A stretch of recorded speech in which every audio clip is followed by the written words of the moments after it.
Have you misunderstood the meaning of atonement? What did I do? Have I messed up? You said atonement was made for a tent. I wasn't taught that at Sunday school. Now I'm wondering if everything I knew about atonement is wrong. What does atonement mean for a person? Remember the Hebrew word behind atonement? Kippur. You go back and watch our last two chats, today will make a lot more sense. So when Leviticus talks about the sin offering, the following phrase occurs nearly 10 times.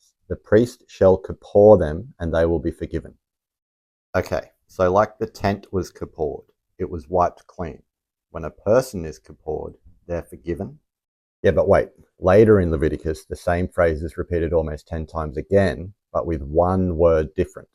The priest shall kippur him and he will be clean. Atonement provides forgiveness and cleansing. So just like the tent had sin and impurity removed, wiped away, a person had sin and impurity removed.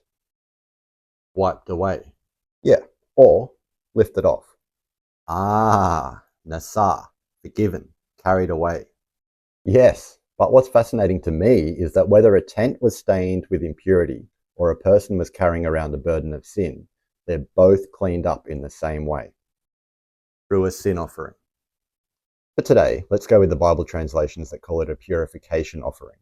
Through the purification offering and atonement, any burden or stain was removed. Yep, and what kind of picture do you see being painted here? It's like restoration, something being restored back to its original state. Yes, and restoration is a good way to think about atonement because a person is being restored, cleansed, forgiven, all sin and impurity removed. This is why atonement matters. Atonement is God's way of showing his plan to restore all of creation, including us. Restore it back to its original state.